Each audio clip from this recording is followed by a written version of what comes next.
시흥 백오 신도시의 신축 아파트. 그 앞에 서 있는 40대 가장 이현수 씨는 떨어진 집값을 보며 한숨을 내쉬었습니다. 호가 9억까지 올랐던 아파트가 5억대까지 떨어지며 엄청난 손해 중이었습니다. 아니, 어떻게 한순간에 이렇게 돼?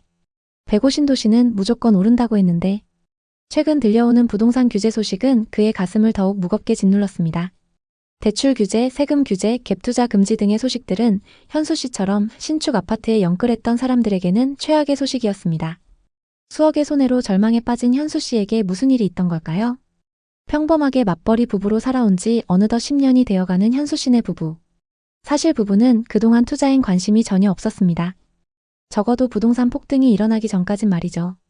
둘 다 공무원으로 안정적인 월급을 받아왔고 퇴직 후에는 연금을 받으며 살 생각에 부동산이나 주식 투자는 일절 손을 대지 않았죠.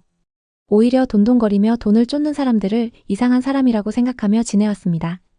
그렇게 부부는 소득이 엄청나진 않았지만 맞벌이로 열심히 살아가고 있었습니다. 하지만 2020년 이후부터 점점 다른 사람들에 비해서 뒤처지고 있다는 느낌을 받았습니다. 가족 중에 부동산 투자로 돈을 크게 번 케이스가 있었고 처음엔 단순히 부럽다는 생각이 들었지만 점점 시기와 질투를 느끼게 됐습니다. 그때부터 부부는 부동산에 대해 조금씩 관심을 갖게 됐고 전세 대신 집을 사는 것에 대해 진지하게 고민하기 시작했습니다. 그러던 어느 날 부부는 때가 왔다는 걸 느꼈습니다. 전세금도 계속 오르고 우리도 집을 사야 하지 않을까 싶어. 아내 윤희 씨의 말에 현수 씨도 고개를 끄덕였습니다.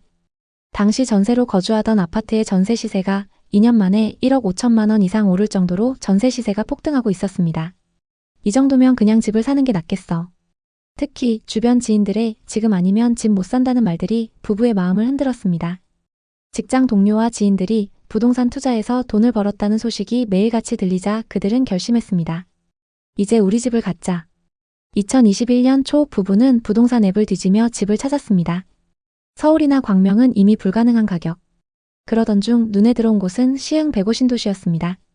신도시라 깔끔하고 바닷가도 가깝고 전철도 곧 생긴다던데 지인의 말에 귀가 솔깃했습니다.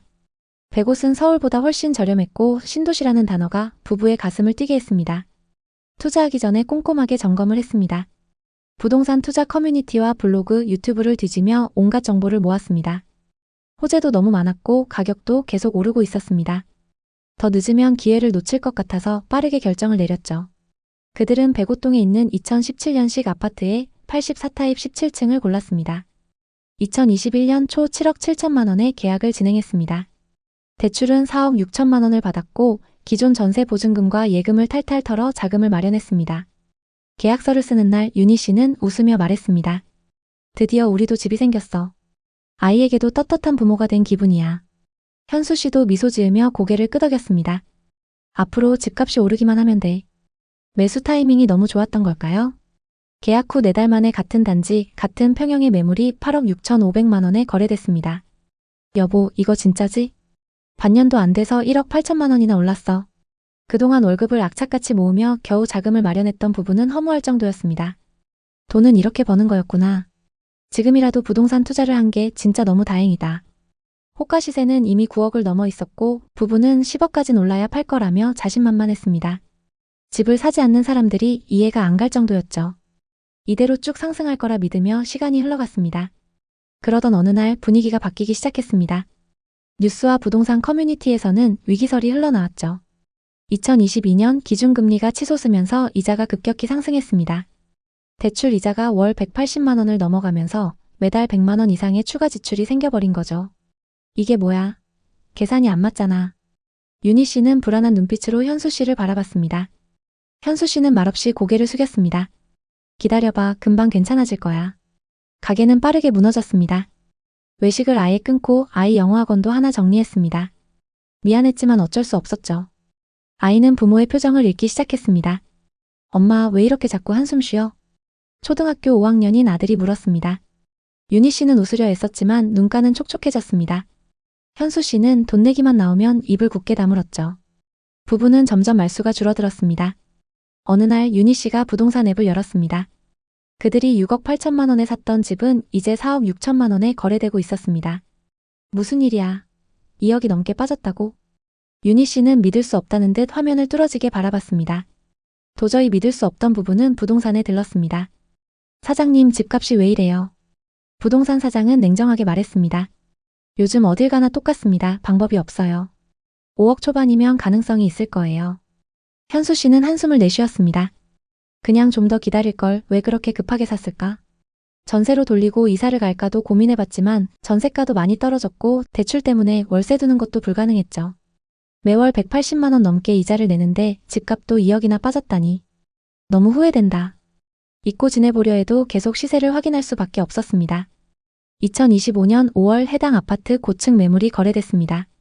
거래 금액은 5억 9천만 원. 23년에 비해서 상승하긴 했지만 아직 1억가량 손실 중입니다. 부부는 본전까지 회복하길 기다리고 있습니다. 대체 이 지역에 무슨 일이 있었던 걸까요? 지난 폭등장일 때 서울의 강력한 규제로 많은 투자자들이 안산과 시흥으로 몰려들었죠. 하지만 2025년 현재 이 지역들의 집값은 급격한 하락세를 보이고 있습니다. 어떤 아파트는 최고가 대비 반토막이 됐고 영끌에서 투자한 2030 세대들은 이러지도 저러지도 못하는 상황입니다. 이게 대체 무슨 일일까요? 대표적인 사례로 105신도시 신축급 대단지의 시세 변화를 살펴보겠습니다. 전용 면적 84타입 기준 가격 변화를 보면 정말 변동폭이 엄청납니다. 2019년 말 3억 초반하던 아파트가 2021년 말에는 7억 중반까지 올랐습니다. 하지만 최근 동일 타입 매물이 4억대까지 떨어지면서 3억 넘게 하락했는데요.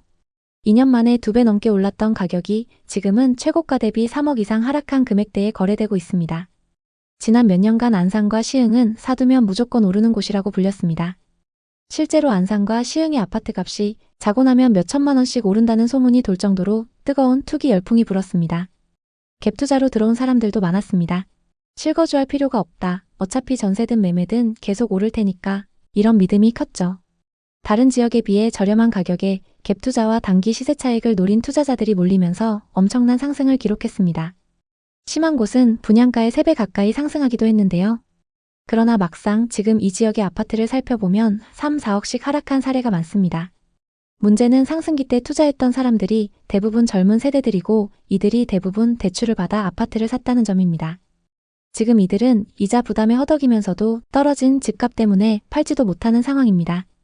빠르게 올랐던 집값은 예상보다 더 빠른 속도로 하락하기 시작했고 한때 떠들썩했던 매매 분위기는 사라졌습니다. 매물은 쌓이는데 거래가 안 되는 거래 절벽 상태가 이어지고 있죠. 이럴 때는 가격을 낮추더라도 매수자가 쉽게 나타나지 않는데요. 특히 시세보다 훨씬 싼 경매 매물마저도 유찰되는 건 실수요자들이 앞으로 더 내려갈 수 있다고 보는 거죠. 그래서 매물은 있지만 거래는 없는 상황이 이어지고 낙찰가율마저 하락하면서 시장 전체가 하락세를 이어가고 있습니다. 안산과 시흥의 부동산 시장은 최근 몇 년간 많은 변화를 겪어왔습니다. 이 변화는 단순히 가격 변동을 넘어서 지역 경제와 주거 환경에 큰 영향을 미쳤습니다. 특히 최근 몇 달간 부동산 거래가 급격히 둔화되면서 사람들의 우려가 커지고 있습니다. 계속해서 상승 거래됐던 신축 아파트들이 하락세를 보이고 있으며 그 하락폭은 거의 40%에 가깝습니다. 예를 들어 100옷 호반 서밋플레이스 전용 84타입은 2021년 7월 10억 원에 거래되었으나 2025년 2월에는 5억 9천만 원에 거래되며 4억 1천만 원이 떨어졌습니다. 만약 2021년에 이 아파트를 사지 않고 지금 현재 이 아파트를 샀다면 대출 없이 4억 1천만 원을 절약할 수 있었고 이자만 따져도 연간 약 100만 원 이상 절약할 수 있었던 상황입니다. 사람들이 예상했던 개발이나 교통망 확장 등은 생각보다 더디게 진행되었고 그로 인해 가격 상승이 지속되지 않았습니다. 한때 급등했던 부동산 가격은 급격한 하락세로 돌아섰습니다. 물론 장기적으로 보면 수도권 서남부의 발전 가능성을 무시하긴 어렵습니다. 언젠가 시와호, 송도, 인천국제공항과의 연계가 실현되고 서울대병원까지 들어서면 큰 변화를 맞이할 수 있습니다. 문제는 이 모든 계획들이 이미 오랫동안 지연되고 있다는 사실입니다. 상승기에 투자했던 사람들이 바라던 2, 3년 뒤 급등 시나리오는 완전히 어그러진 상태입니다. 되려 최소 5년 이상은 기다려야 한다는 의견과 개발이 구체화돼도 금리나 경기 상황이 어떻게 바뀔지 모른다는 식의 부정적인 의견이 많이 나오고 있습니다.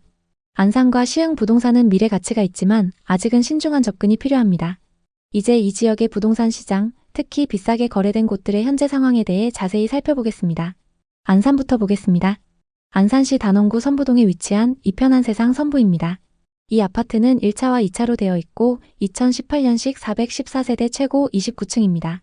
서해선 선부역 인근에 위치하고 있는데요. 선부역은 신안산선 개통 호재로 주목받고 있습니다. 역세권 중심 상권도 가깝고 공원을 품고 있어서 생활 인프라가 좋습니다. 전용 84타입 매물이 2021년 최고가 7억 9,500만 원에 거래됐습니다. 84타입의 분양가는 3억 7천만 원이고 상승장일 때 분양가에서 4억 2천만 원 상승했습니다. 현재 시세는 어떨까요? 거래 내역을 자세히 한번 살펴보겠습니다. 최근 6층 매물이 5억 5,700만 원에 거래되면서 2억 4천만 원이나 하락했는데요. 정말 이 정도로 하락한 걸까요? 최고가에 거래된 매물은 이편한 세상 선부 202동 2101호입니다. 84타입 기준 매매가 7억 9,500만 원으로 이 아파트에서 가장 최고가에 거래됐습니다. 40대 부부가 공동명의로 상승장 끝물에 투자했는데요. 현재는 실거주하고 계시네요. 9,500만 원에 거래됐던 매물과 최근 5억 5,700만 원에 거래된 매물은 같은 타입 매물입니다. 다만 각각 6층, 21층으로 층수가 꽤 많이 차이 나는데요. 현재 201동 84타입 고층 매물이 6억 500만 원부터 나와 있습니다. 현재 호가 시세가 최고가보다 2억 정도 저렴하게 나와 있습니다. 실거주 목적으로 매수하긴 했지만 고점 대비 많이 하락해서 회복하려면 시간이 꽤 걸릴 것 같습니다. 다음은 시흥 105신도시 중흥 S클래스입니다. 2019년식 1208세대로 신축 단지인 만큼 전세 월세 수요가 높은데요. 단지 바로 앞에 정황 IC가 위치해서 서울 수도권 전역으로 이동이 편리합니다. 단지 앞으로 인천 앞바다와 월곡포구 그리고 길 건너에 신세계 아울렛이 위치하고 있습니다. 전용 84타입 매물이 2021년 최고가 8억 7,500만 원에 거래됐습니다. 84타입 분양가는 3억 1천만 원이었습니다. 상승장일 때 여기서 5억 6천만 원가량 상승했는데 현재 시세는 어떨까요? 거래 내역을 자세히 한번 살펴보겠습니다. 최근 17층 매물이 5억 3천만 원에 거래되면서 고점 대비 3억 5천만 원이나 하락했는데요. 이 정도로 많이 하락했을까요? 2021년 소유권 이전된 이력이 있습니다. 시흥 105 중흥 S클래스 111동 1302호입니다. 84타입 기준 매매가 8억 7,500만 원으로 이 아파트에서 가장 최고가에 거래됐습니다. 소유자 현황을 보면 실거주 목적으로 매수한 걸 볼 수 있습니다. 상승기 때 13층 매물이 최고가 8억 7,500만 원에 거래됐습니다. 그리고 최근 17층 매물이 5억 3천만 원에 거래되면서 3억 5천만 원 하락했습니다. 층수와 타입을 자세히 살펴보겠습니다. 8억 7,500만 원에 거래됐던 매물은 이 아파트의 84 B타입 매물입니다.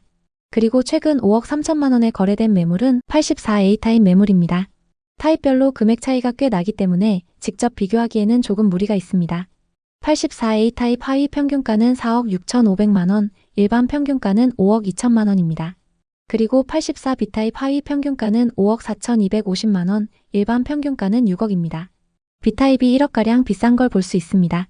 현재 호가 시세로 고점 대비 얼마나 빠졌는지 확인해 보겠습니다. 최고가에 거래됐던 84 B타입 호가 시세를 보면 중층 매물이 5억 5천만 원부터 나와 있습니다. 최고가 대비 3억 2천만 원 이상 낮게 매물로 나와 있는 상황입니다. 고점 대비 너무 하락해서 당분간 매도는 어려울 것 같습니다. 부동산은 떨어지는 날도 있고 오르는 날도 있습니다. 문제는 어떤 지역에 얼마나 대출을 끼고 샀느냐죠. 고점에 대출을 많이 껴서 산 사람들은 지금 한숨을 쉬고 있지만 반대로 이제야 매수 타이밍을 노리는 사람들은 좀 더 바닥이 나올지 지켜보자며 침착하게 기회를 엿보고 있습니다. 중요한 점은 높이 오르는 곳은 그만큼 내려갈 여지도 크다는 시장의 법칙을 잊지 않아야 한다는 것입니다. 안산과 시흥은 앞으로도 많은 변화가 예상되지만 그 기대감이 현실화되기 전에는 한동안 조정기를 겪게 될 가능성이 큽니다. 만약 이곳에 이미 거주하고 계시다면 생활 인프라를 최대한 활용하며 생활하시는 게 낫고 투자 목적으로 접근을 고려하는 분이라면 아직 불확실성이 크다는 점을 염두에 두고 꼼꼼히 체크하시길 바랍니다. 어느 시점엔 수익 기회가 될 수도 있으나 그때가 지금이라고 단언하기는 어렵습니다. 결론적으로 갭투자 열풍이 휩쓸고 간 자리엔 공실과 미분양 그리고 하락한 매물들만 남을 수 있다는 사실을 안산과 시흥 부동산이 잘 보여주고 있습니다. 한번 충격을 받으면 회복에 오랜 시간이 걸리고 개발 악재가 겹치면 악순환에 빠질 수 있습니다. 부동산 투자의 가장 큰 교훈은 상승이 큰 곳일수록 거품도 빨리 꺼질 수 있다는 점 아닐까요? 안산과 시흥 부동산에 관심 있는 분들에게 도움이 됐으면 좋겠네요. 오늘도 영상 봐주셔서 감사합니다. 항상 여러분의 성공적인 투자를 응원하겠습니다. 오늘 영상이 도움되셨다면 구독, 좋아요 부탁드립니다. 감사합니다. 지난 상승장 천안과 아산 지역에는 갭투자 열풍이 불었습니다. 적게는 내 돈 5천만 원으로도 집을 살 수 있었죠. 당시 부동산 전문가들은 천안은 전세가율이 높아서 갭 투자하기 좋은 지역이라고 홍보했습니다. 이런 이야기에 휩쓸려 많은 투자자들이 전세를 끼고 집을 매수했습니다. 그때 갭 투자했던 분들은 지금 어떻게 됐을까요? 2021년 초 동탄역 인근 쌀국수집.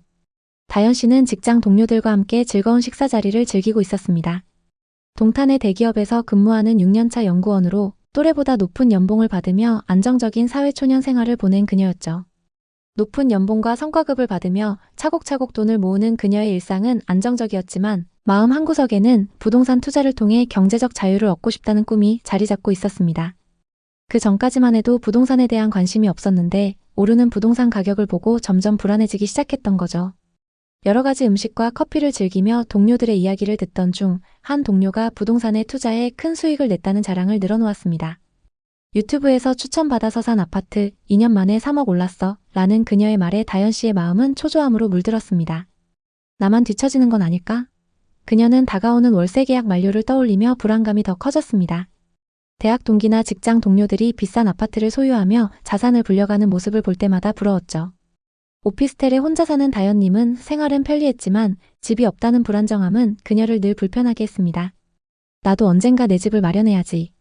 그러던 어느 날 유튜브 영상을 보게 됐죠. 영상 속 부동산 전문가는 천안의 아파트를 추천했습니다. 단돈 5천만 원으로 아파트를 살 수 있어요. 갭투자의 성지 천안으로 오세요. 부동산 투자 공부를 하며 분양권과 갭투자에 어느 정도 지식이 쌓였던 다현님은 당시 비교적 가격이 저렴했던 천안과 아산 지역에 관심이 갔습니다. 마침 친한 친구 승희님이 천안 분양권에 투자해서 1억 이상 수익을 내고 있다는 소식을 들었습니다. 그래서 승희님께 연락해 천안의 부동산을 소개받았습니다. 바로 천안 불당동에 있는 부동산에 방문했죠. 고객님, 이거 지금 놓치면 분명 후회합니다. 현금 얼마 안 들어요. 내년이면 투자 금액 이상으로 법니다. 부동산 실장의 말에 다현님은 솔깃했습니다. 맞아, 지금 아니면 영원히 못 살지도 몰라. 지금까지 모아놓은 돈이면 충분해. 그녀는 고민 끝에 결심했습니다. 당시 천안 불당동의 신축 아파트는 25평이 매매가 5억 5천만 원, 전세가 4억 5천만 원이었어요. 다현님은 본인 돈 7천만 원과 신용대출 3천만 원을 합쳐 갭투자로 아파트를 샀습니다. 중개사가 갭 한 채 돌리면 월급보다 빨리 부자 된다고 했고 부동산 카페에서도 천안은 전세가율이 높아 안전하다는 이야기가 돌았죠. 게다가 주변에서 집값은 절대 안 떨어진다는 분위기가 형성됐어요. 다현님의 첫 투자 불당동 아파트 매수는 순조로웠습니다. 전세 세입자를 바로 구했고 큰 돈을 들이지 않고 아파트를 소유했다는 뿌듯함이 있었죠. 당시 천안 아산 지역은 삼성전자 등 대기업의 영향으로 전세 수요가 높았고 부동산 시장은 뜨거웠어요. 계약하고 3개월이 지난 시점 다현님이 투자했던 아파트가 5억 8,500만 원에 거래됐어요. 3개월 만에 3,500만 원이 올라버렸죠. 기분이 너무 좋았던 다현님은 남동생에게도 이 방법을 알려줬습니다. 민규야, 지금 모아놓은 돈으로 저축하지 말고 누나처럼 갭 투자해. 그럼 금방 돈 벌 수 있어. 내가 알려줄게. 주말에 동생과 함께 다시 천안의 부동산을 방문했고 급매물이라고 추천받은 매물을 바로 계약했습니다. 이렇게 두 남매는 투자 고수가 된 것 같은 기분으로 하루하루 들떠 있었습니다. 매일 올라가는 시세를 보며 너무 행복했죠. 비싸게 팔면 다음 투자할 곳은 동탄이라며 미리 계획도 세웠습니다. 상승장은 그들의 소비생활도 완전히 바꿨습니다. 집값이 오르면서 마치 자산가가 된 듯한 착각에 빠졌죠. 집으로 얼마를 벌었는데 이 정도쯤이야 라는 생각으로 자동차까지 바꿨습니다. 매달 할부금이 추가로 나간다는 생각에 조금은 부담이 됐지만 이미 투자해놓은 아파트가 돈을 벌어다 주고 있었기 때문에 큰 문제 없다고 생각했습니다. 그녀뿐만 아니라 동생의 씀씀이도 달라졌습니다. 명품 옷과 신발로 월급을 거의 다 써버리면서도 불안함을 느끼지 못했죠. 쉬는 날이면 고급 식당에서 식사를 하며 자신이 성공한 투자자라고 느꼈습니다. 너무 방심했던 걸까요? 어느 순간부터 상황이 바뀌기 시작했습니다. 금리가 올라가면서 부동산 시장이 급격히 안 좋아졌습니다. 금리가 오르면 대출 이자가 늘어나고 이는 전세와 매매 수요 모두를 위축시키죠. 다현님이 계약한 지 2년이 지난 2023년 초 불당동 아파트의 전세입자가 전세금을 1억 내려달라고 요구했습니다. 아니면 다른 집으로 이사를 가겠다고 했죠. 해당 아파트 단지의 전세 시세가 그만큼 하락했던 겁니다. 같은 단지의 매매가는 이미 4억 초반까지 떨어졌고 다현님의 매입가보다 훨씬 낮았습니다. 결국 다현님은 전세 반환 대출과 마이너스 통장으로 돈을 마련해 전세입자를 붙잡았지만 갭이 2배 이상 커졌습니다. 사실 전세를 끼고 매수할 때 투자금이 적다라는 건 일시적일 수 있어요. 전세 보증금은 전세입자가 언제든 반환을 요구할 수 있는 부채입니다. 하락장에서는 더 위험하죠. 다현님은 갭 투자가 안전하다고 생각했기 때문에 이 부채가 나중에 어떤 폭탄으로 돌아올지 몰랐습니다. 다현님의 동생도 비슷한 상황에 처했고 두 남매는 집을 산 게 아니라 부채를 산 기분이 들었다고 합니다. 무리한 갭 투자 그리고 충분한 정보 없이 남들을 따라 뛰어든 투자. 이 모든 것이 그들을 이 상황으로 이끌었죠. 갭 투자 다신 안 해. 이제는 더 이상 남들이 좋다고 하는 곳에 휩쓸리지 않을 거야. 우리가 감당할 수 있는 만큼만 투자해야 해. 현재 그들이 계약한 아파트는 처음 계약할 때보다 갭이 많이 벌어져 있습니다. 또 전세와 매매 시세도 같이 하락한 상황이죠. 이런 투자 실패 사례들은 이 두 사람만의 이야기가 아닌데요. 대체 이 지역에는 무슨 일이 일어나고 있는 걸까요? 부동산 상승기의 천안 아산 지역은 교통개발 호재와 일자리 그리고 신도시 개발로 엄청난 상승세를 보였습니다. 특히 전세와 매매 가격의 차이인 갭이 아주 적었는데요. 이로 인해 소액으로도 투자 가능한 갭 투자가 유행하며 전국의 모든 투자자들이 몰려들었습니다. 그 시기에는 전세 사기 사건들이 발생하기 전이었기 때문에 많은 사람들이 손쉽게 갭 투자를 할 수 있었죠. 이들은 사실상 자기 돈을 거의 들이지 않으면서 전세를 끼고 집을 살 수 있었습니다. 하지만 3년 정도 지난 지금 이들은 떨어진 아파트 가격을 보며 한숨만 쉬고 있습니다. 천안과 아산에서 거의 반토막에 가까운 하락 사례도 나타나고 있는 상황인데요. 한두 건이 아니라 이런 사례가 지금 천안 아산 곳곳에서 일어나고 있습니다. 천안 불당동의 한 아파트를 예로 들면 2021년 중반에는 시세가 평균 9억에서 9억 5천만 원 사이였으나 2023년 초 6억 중반까지 가격이 하락한 것으로 나타났습니다. 현재 거래되는 가격은 일부 회복하긴 했지만 최고가에 비해서 20% 이상 떨어진 상황입니다. 아산시는 북쪽으로 평택, 동쪽으로는 천안에 접해 있습니다. 삼성전자, 삼성디스플레이, 현대자동차 등이 들어서고 신도시가 건설되면서 인구가 꾸준히 늘어나던 곳이라 한동안 상승세를 탄 적이 있었습니다. 천안과 아산은 지리적으로 맞닿아 있어 하나의 생활권이라고 볼 수 있습니다. 이 말은 천안과 아산의 아파트 시세가 같이 움직인다는 뜻이기도 합니다. 실제로 2020년, 2021년 부동산 상승기에 두 지역 모두 가격이 올랐고 하락기에도 비슷한 수준으로 하락했습니다. 탕정에 있는 탕정 삼성 트라펠리스를 예로 들면 21년 10월 최고가 5억 6천만 원에 거래됐지만 25년 3월 3억 6천만 원까지 하락했습니다. 최고가에 비해서 2억이나 하락한 상황인데요. 이러한 변화는 금리 인상, 경제적 불확실성, 그리고 공급 과잉 등이 복합적으로 영향을 미친 결과로 분석됩니다. 이제 천안 아산의 부동산 시장, 특히 비싸게 거래된 지역들의 현재 상황에 대해 자세히 살펴보겠습니다. 그럼 11억 7천만 원까지 거래됐었던 아파트부터 살펴보겠습니다. 천안시 서북구 불당동에 위치한 린스트라우스 2단지입니다. 이 아파트는 2017년식 557세대 최고 31층의 아파트입니다. 신축급 단지의 규모도 크고 불당동 중심 상권도 가깝기 때문에 전세와 월세 수요가 높습니다. 아산 탕정과 배방이 인접해 있고 천안 아산역 접근성도 좋습니다. 113타입 분양가는 4억 1천만 원이었고 21년 최고가 11억 7천만 원에 거래됐습니다. 상승장일 때 분양가에서 7억 6천만 원이나 상승했습니다. 이 아파트의 현재 시세는 어떨까요? 최근 6층 매물이 9억 4천만 원에 거래되면서 고점 대비 2억 3천만 원이나 하락했는데요. 정말 이 정도로 많이 하락했을까요? 거래 내역을 살펴보면 2021년 205동 1001호 매물이 11억 7천만 원에 거래됐는데요. 이 아파트에 전세로 거주하던 40대 부부가 상승장 끝물에 매수했습니다. 최고가에 거래됐던 매물하고 최근 9억 4천만 원에 거래된 매물은 각각 6층과 10층으로 층수가 조금 차이 납니다. 층수별 시세를 비교해 보겠습니다. 최고가에 거래됐던 매물은 10층 매물이고 최근 하락 거래된 매물은 6층 매물입니다. 중층 이상 매물로 얼마나 빠졌는지 확인해 보겠습니다. 최고가에 거래된 매물과 같은 동인 205동의 매물이 나와 있는데요. 26층 매물이 9억 5천만 원에 나와 있습니다. 최고가 대비 2억 2천만 원가량 저렴하게 나와 있습니다. 현재 전세 5억의 임차인이 거주 중이기 때문에 현금 4억 5천만 원으로 매수가 가능합니다. 다음은 천안 성성동에 위치한 아파트인 천안 레이크타운 3차 푸르지오입니다. 신축 대단지인 만큼 전세와 월세 수요가 높은데요. 2020년식 1067세대의 신축 대단지입니다. 입주 시기가 상승장과 맞물리면서 엄청난 상승을 기록했습니다. 성성 호수공원과 삼성 사업장이 가깝고 이마트를 포함해서 중심 상권 이용도 편리합니다. 84타입 분양가는 3억 3천만 원이었고 22년 최고가 7억 6천8백만 원에 거래됐습니다. 상승장일 때 분양가에서 4억 4천만 원이나 상승했습니다. 이 아파트의 현재 시세는 어떨까요?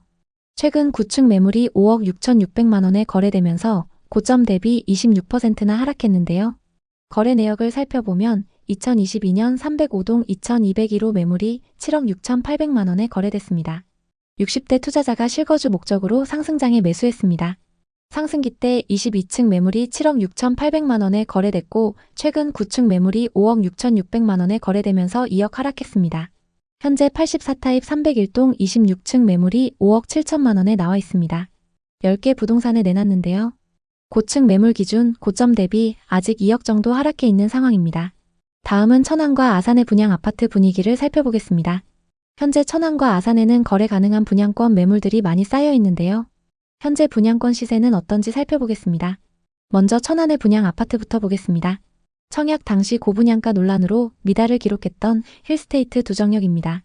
84타입 평균 분양가 5억 4,800만 원대로 분양을 했는데요.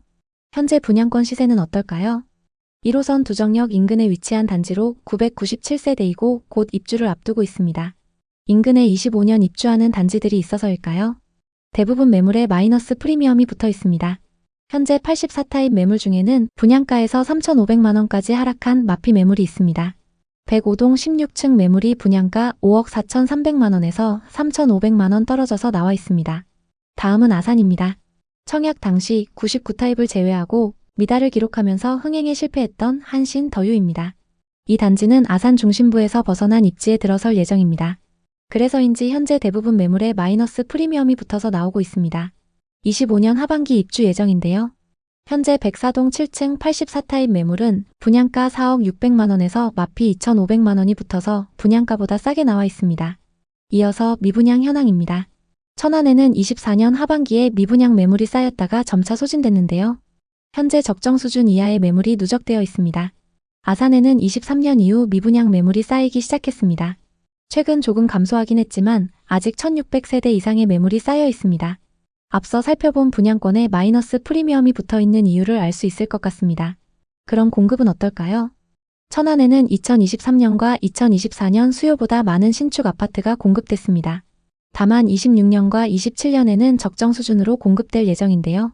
현재 누적되어 있는 미분양 매물도 거의 없기 때문에 입지가 좋은 곳부터 상승할 가능성이 있습니다. 아산에는 27년까지 수요보다 많은 아파트가 공급될 예정입니다. 현재 누적되어 있는 미분양 매물이 소진되려면 시간이 꽤 걸릴 것 같습니다. 전세와 매매 가격 지수는 천안 서북구와 아산의 전세 지수가 눈에 띄는데요. 매매 지수는 좀처럼 반등의 기미가 안 보이지만 전세 지수 상승폭이 커지고 있습니다. 전세 가격 상승폭이 커지면서 매매 가격과 격차가 좁아지고 있는 상황입니다. 다만 천안 동남구의 경우 전세 가격이 상승하다가 하락세로 접어들었는데요. 이 지역은 전세 가격 흐름을 조금 더 지켜보시는 게 좋습니다. 천안과 아산은 인프라가 좋아질 가능성이 높아서 더 하락하기보다는 일정 시점에 반등할 거라는 전망도 있습니다. 반대로 아직 하락장이 끝나지 않았고 2026년쯤 돼야 금리나 경기 흐름이 안정되지 않겠냐는 의견도 많습니다. 매수 우위 지수도 매우 낮은 수준이라는 평가가 있는데 쉽게 말해 현재는 집을 살 사람보다 파는 사람이 훨씬 많은 상황이라는 뜻입니다.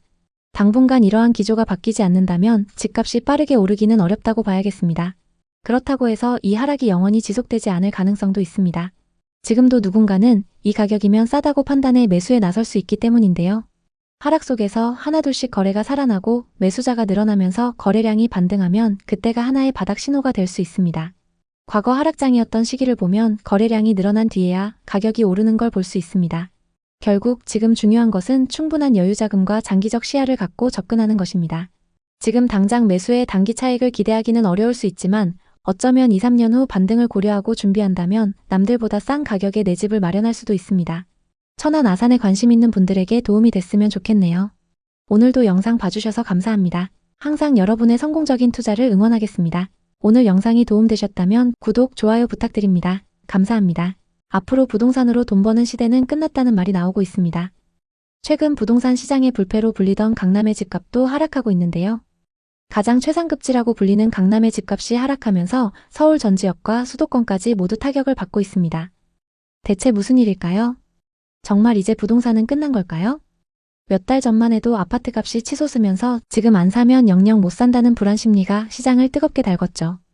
강남 3구와 마용성 같은 한강벨트 지역은 최고가 거래가 연일 갱신되며 투자자들의 관심을 끌었습니다. 하지만 627 대출 규제가 시행되면서 시장은 벌써부터 하락하기 시작했습니다. 이 규제의 핵심은 주택담보대출 한도를 6억 원으로 제한하고 소유권 이전 조건부 전세 대출을 전면 금지하는 것입니다. 여기에 주담대를 받으면 6개월 이내 전입 의무가 부과되면서 갭투자는 사실상 불가능해졌습니다. 또 곧 추가로 전세 대출도 규제한다고 하는데요. 이 조치가 시행되면 전세 대출을 활용한 부동산 투자는 큰 제약을 받게 되고 전세 시장이 월세로 급격히 전환될 가능성이 큽니다. 왜 이런 변화가 예상될까요? 전세 대출이 막히면 집주인들은 잔금을 마련하기 어려워지고 임차인들은 전세 계약을 유지하기 힘들어질 겁니다. 결국 집주인들은 전세 매물을 월세로 전환하거나 매물을 시장에 내놓지 않고 관망할 가능성이 높아집니다. 이미 서울 송파구 헬리오시티 같은 대단지 아파트에서는 월세 매물이 늘어나는 조짐이 보이고 있죠. 한국부동산원 데이터에 따르면 최근 송파구의 월세 매물 비율이 15% 이상 증가했습니다. 이 흐름은 규제가 시행되면 더욱 가속화될 것입니다. 특히 전세로 거주하던 서민과 청년층, 그리고 갭투자에 뛰어든 투자자들에게 직접적인 타격으로 다가올 가능성이 큽니다. 전세라는 한국 특유의 주거 문화가 위축되면서 월세 부담이 커지고 투자자들은 자금난에 빠질 수 있습니다. 과연 이 규제가 시행되면 어떤 피해가 예상되는지 두 가지 사례를 통해 구체적으로 살펴보겠습니다. 첫 번째 사례는 40대 초반 자영업자 최현우 씨의 이야기입니다. 최현우 씨는 올해 안에 서울 마포에 위치한 아파트를 갭투자로 매수할 계획이었습니다. 현재 기준 매매는 20억, 전세는 10억 수준입니다. 현우 씨는 전세입자의 전세금을 활용해 잔금을 충당할 계획이었습니다. 마포는 아직 갭투자가 가능하고 전세 수요도 높아서 안정적이라는 중개사의 말에 큰 기대를 걸고 자금을 마련하고 있었습니다. 특히 전세를 끼고 매수하니 자금 부담이 적다고 생각했죠. 하지만 앞으로 전세 대출 규제가 추가로 시행되면 최현우 씨의 계획은 틀어질 가능성이 큽니다. 소유권 이전 조건부 전세 대출 금지로 인해 전세입자와 새로 전세 계약을 맺으려 해도 신규 전세 대출을 받기 어려워질 것입니다. 기존 임차인이 전세를 유지하지 못하고 이사하면 현우 씨는 새 임차인을 찾아야 합니다. 문제는 전세 대출 제한으로 전세 수요가 급감할 가능성이 높다는 점입니다. 이 상황에서 현우 씨는 전세 매물을 월세로 전환해야 할 가능성이 큽니다. 예를 들어 보증금 1억에 월세 350만 원으로 내놓는다 해도 고가 월세 수요가 많지 않아서 공실 위험이 커집니다. 더 큰 문제는 집값 하락입니다. 규제로 인해 호가가 2, 3억 하락할 가능성이 제기되고 있죠. 현우 씨는 이렇게 한숨을 내쉽니다. 10년 동안 자금을 마련해서 이번에 사려고 했는데 담보대출에 전세대출까지 막아버리면 아예 집을 사지 말라는 것 같네요. 두 번째 사례는 30대 초반 신혼부부인 윤지혜, 김태훈 부부의 이야기입니다. 이들은 서울 강남구 세곡동에 있는 세곡푸르지오에 전세로 거주하고 있습니다. 전세 보증금은 8억. 2년 전 계약 당시 전세 대출을 5억 받아서 보증금을 마련했죠. 부부는 강남 학군과 편리한 교통을 고려해 이 아파트를 선택했고 2년 뒤 전세를 갱신하고 나중에는 자가로 매수하자는 꿈을 품고 있었습니다. 하지만 전세 대출 규제가 시행되면 이들의 안정적인 주거 계획이 흔들릴 가능성이 큽니다. 전세 대출 규제가 강화되면 부부의 전세 대출 한도가 확 줄어듭니다. 축소된 만큼 나머지 금액을 현금으로 충당해야 합니다. 하지만 부부가 그동안 모아놓은 돈으로 이 금액을 충당할 수 있을지 걱정입니다. 집주인은 전세 대출 규제로 잔금을 맞추기 어려워지면 전세를 월세로 전환할 가능성이 높습니다. 예를 들어 보증금 1억에 월세 300만 원을 제한한다면 부부는 월 소득의 상당 부분을 주거비로 지출해야 합니다. 이는 저축은 물론이고 기본적인 생활비에도 큰 부담이 됩니다. 윤지혜 씨는 이렇게 걱정합니다. 강남에서 아이 키우며 전세로 살고 싶었는데 대출 규제가 시행되면 월세 부담 때문에 이사를 가야 할지도 몰라요. 집 없는 사람들만 더 힘들어지는 거 아닌가요? 이제 두 사례를 바탕으로 규제가 시행되면 시장에 어떤 변화가 올지 더 깊이 들여다보겠습니다. 대출 규제는 투기 수요를 억제하려는 의도지만 부작용도 만만치 않습니다. 특히 전세 대출 제한은 전세의 월세화를 가속화하며 서민과 청년층의 주거 부담을 크게 늘릴 가능성이 높습니다. 먼저 전세 대출이 제한되면 집주인들이 전세 대신 월세로 내놓을 가능성이 높습니다. 서울 아파트의 평균 전세가율은 시세의 약 50~60% 수준인데 대출 규제로 전세 수요가 줄어들면 월세 매물이 급증할 것입니다. 예를 들어 송파의 대단지에서는 이미 월세 매물이 늘어나는 조짐이 보이고 있으며 규제 시행 후에는 이 비율이 20% 이상 증가할 것으로 예상됩니다. 이는 임차인들에게 월세라는 고정 지출 부담을 가중시킬 것입니다. 또 전세 대출 규제로 자금 여력이 있는 임차인들만 전세 계약을 유지할 수 있는 구조가 될 가능성이 큽니다.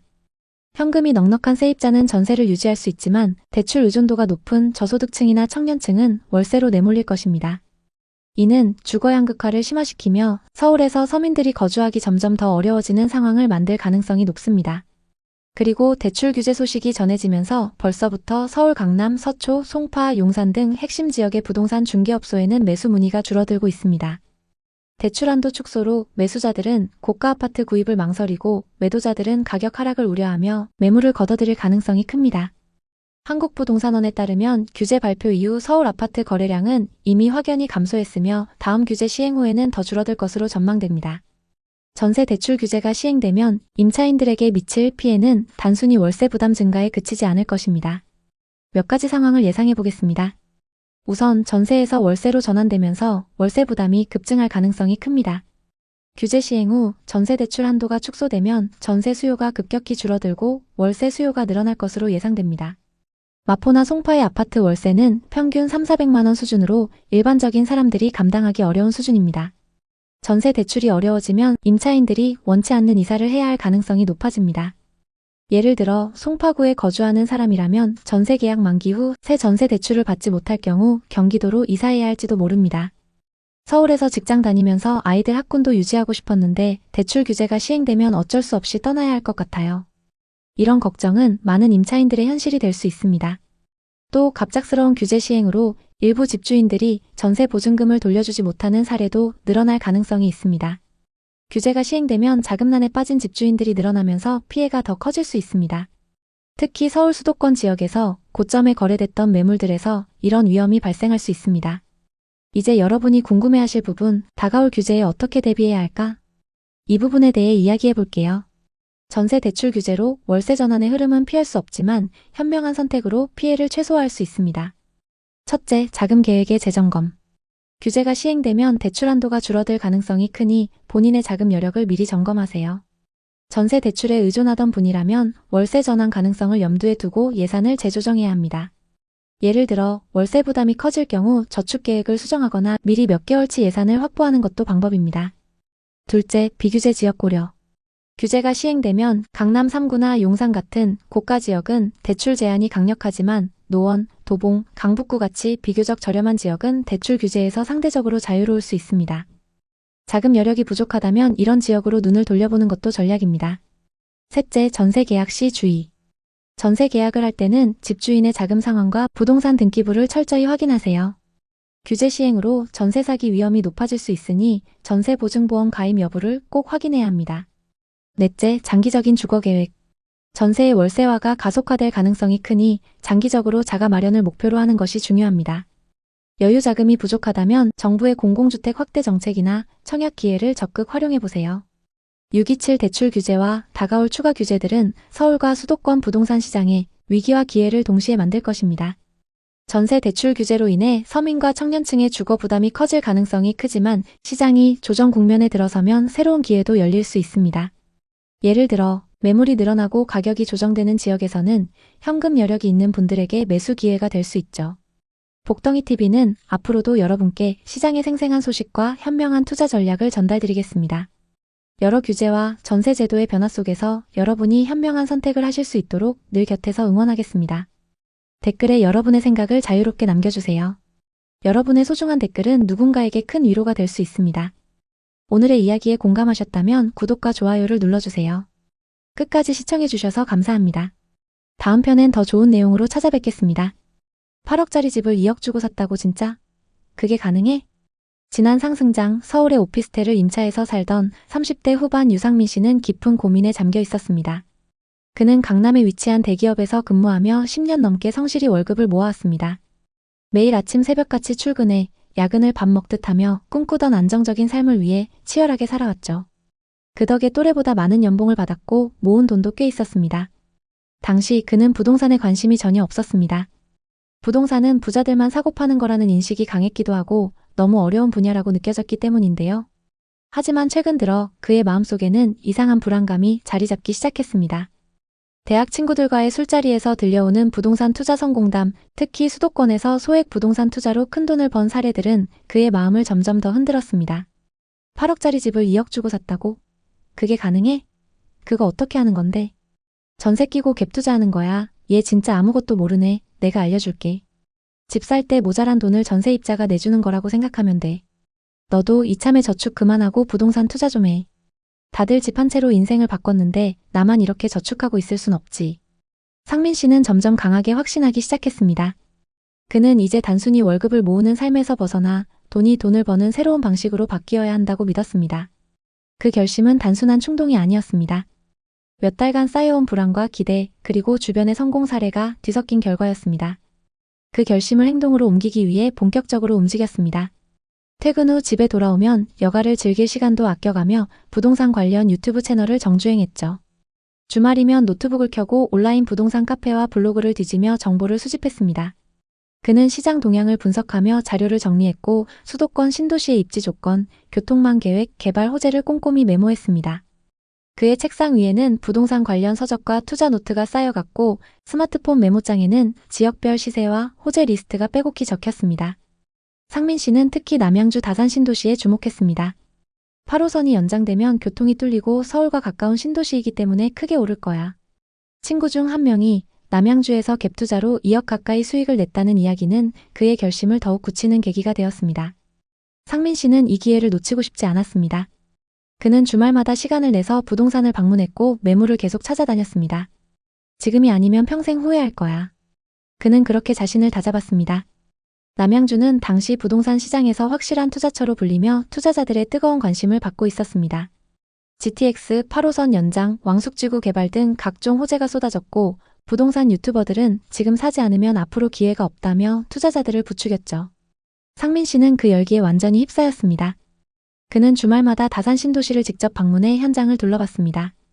새로 지어진 아파트 단지와 신도시 인프라를 보며 이곳이 곧 수도권의 새로운 중심지로 떠오를 것이라는 확신이 들었습니다. 부동산에서 매물을 브리핑 받던 중 딱 마음에 드는 매물이 나왔습니다. 고객님, 이제 이 가격으론 다산 신도시에 집 못 사요. 갭으로 사면 충분히 가능하십니다. 상민 씨가 선택한 아파트는 다산 신도시 다산동에 있는 2018년식 전용 82타입이었죠. 매매가는 8억 6천만 원이었습니다. 1년 반 만에 2억이 오르면서 이미 고점이라는 우려의 목소리도 있었지만 그는 이건 마지막 기회야, 조금 더 오를 거야 라며 망설이지 않았습니다. 전세는 5억 5천만 원으로 맞췄고 나머지 금액은 모았던 자본과 신용대출로 충당했습니다. 이른바 갭투자였죠. 적은 자본으로 큰 수익을 기대할 수 있는 이 전략은 상민 씨에게 꿈의 지름길처럼 보였습니다. 계약서를 쓰는 순간 그의 가슴은 설렘과 긴장 그리고 희망으로 가득 차 있었습니다. 그는 부동산의 책상에 앉아 펜을 쥐고 떨리는 손으로 서명을 하며 미소를 지었습니다. 이 집이 내 인생을 바꿀 거야. 상민 씨는 그렇게 굳게 믿었습니다. 그의 눈앞에는 밝은 미래가 펼쳐져 있는 듯했죠. 타이밍을 정말 잘 잡았던 걸까요? 계약 후 2달 만에 9억 2천만 원을 돌파했습니다. 상민 씨는 쾌재를 불렀습니다.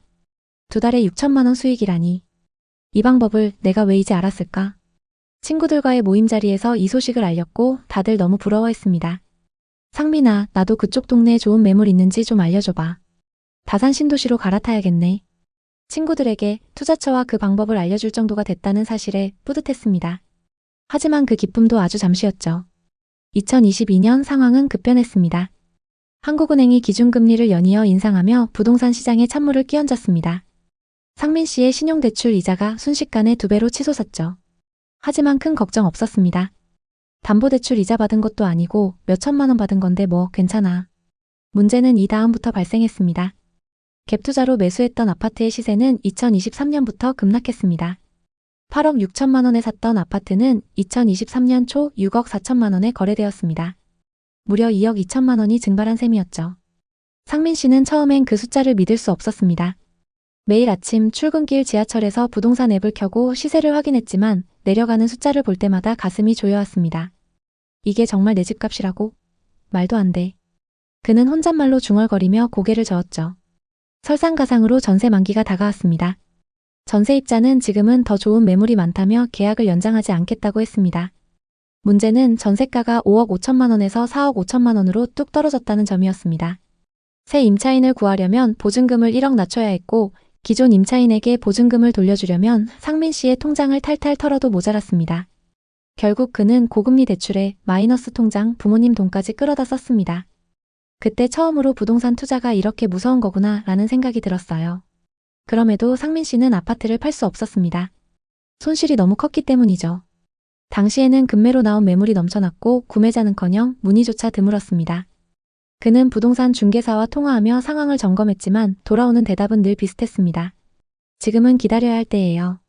그렇게 기다린 지 2년째 현재 상민 씨는 매달 대출 이자를 내며 버티고 있습니다. 아파트를 처분하지 못했고 실거주로 들어가기에도 여건이 맞지 않았습니다. 그는 이제야 자신을 돌아보게 됐습니다. 한 번쯤은 저도 부동산으로 성공할 줄 알았어요. 다들 그렇게 돈 벌었고 안 하면 뒤처질 것 같았거든요. 그는 부동산 투자를 완전히 포기한 건 아닙니다. 다만 접근 방식이 달라졌죠. 다시 한다면 감당할 수 있는 자금으로 시작할 거예요. 호재나 유튜브 말만 믿지 않고 전세가율, 매물량, 금리 같은 숫자를 먼저 볼 거고요. 2025년 5월 상민 씨 아파트의 동일 평형이 7억 7천만 원에 거래됐습니다. 2023년 하락장일 때보단 많이 회복했죠. 하지만 아직도 1억가량 손실 중입니다. 본전까지 회복하려면 대체 언제까지 기다려야 하는 걸까요? 남양주 부동산 시장은 대규모 택지지구 개발과 지하철 호재를 등에 업고 지난 몇 년간 뜨거웠습니다. 새롭게 개발된 다산 신도시, 별내지구, 그리고 지하철 8호선 연장 소식 등으로 많은 투자자들이 몰렸던 곳입니다. 하지만 지금 남양주는 아파트 하락세가 엄청나고 미분양 지식산업센터와 상가가 넘쳐나는 지역이 되어버렸습니다. 대규모 분양들이 한꺼번에 나왔는데 정작 그 물량을 받아줄 매수자가 없어 팔리지 않고 쌓여 있는데요. 급속도로 오르던 부동산에 힘입어 건설사들은 일제히 개발을 진행했습니다. 하지만 정작 일부 지역을 제외하고는 교통 인프라가 좋지 않아서 실제로는 불편해하는 사람들이 많습니다. 부동산 분위기가 급격히 안 좋아지면서 시장에 매물이 쌓이고 투자자들의 발길이 끊기자 가격은 급격히 하락하기 시작했습니다. 입지가 비교적 괜찮다고 하는 단지들도 최근 하락세를 피해가진 못했습니다. 와부읍 덕소리의 남양주 덕소 동부센트레빌 전용 84타입은 2021년 7월에 9억 2천만 원에 거래됐지만 이후 점점 떨어져 25년 3월에는 5억 6천만 원에 거래됐습니다. 3억 6천만 원, 즉 40% 가까이 하락했습니다.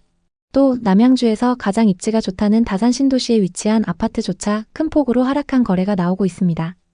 다산 신도시의 다산 한강 반도유보라 전용 84타입은 2020년 7월에 11억 3천만 원에 거래됐지만 이후 점점 떨어져 25년 3월에는 7억 6천만 원에 거래됐습니다.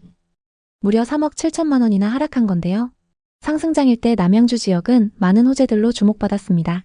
특히 개발업체들이 이 지역을 주목했고 대규모 아파트 단지와 상업시설을 세웠습니다. 당시 남양주에는 분양 열기가 엄청났습니다. 남양주의 가치는 아직 저평가됐다는 투자자들의 믿음과 저금리 상황에 지식산업센터와 상가 분양은 순조롭게 진행됐습니다. 그렇게 화려하게 분양에 성공한 건물이 완공되고 이제 사람들과 기업이 몰려들 차례였습니다. 내부의 영화관과 대형 상가, 식음료 매장을 비롯해 기숙사까지 완비된 상태였으니 금세 북적북적해질 거라는 기대가 컸죠. 문제는 막상 준공 후 2년 반이 흐른 지금 전체 호실의 90%가 비어 있다는 충격적인 소식이 들려오고 있습니다. 더 놀라운 건 분양은 완판됐으나 실입주는 전무하다는 현실입니다. 이미 주인이 있는 호실들이 텅 빈 채로 그대로 방치되는 것이니 분양가를 주고 샀던 투자자들로서는 대출 이자, 관리비 등 여러 부담을 떠안게 된 셈입니다. 지식산업센터와 상가만의 문제가 아닙니다. 상승장에서 남양주 다산 신도시와 별내지구에 있는 아파트들은 지역 주민들뿐만 아니라 외지인 투자자들까지 몰려들 만큼 인기가 높았습니다. 집값은 빠르게 상승하고 서울 못지않게 비싼 집들이 거래되면서 많은 이들의 관심을 끌었습니다. 그 당시 분위기는 마치 집값이 계속해서 오를 거라는 믿음 때문에 다들 기회를 놓칠까봐 급하게 거래에 나섰습니다.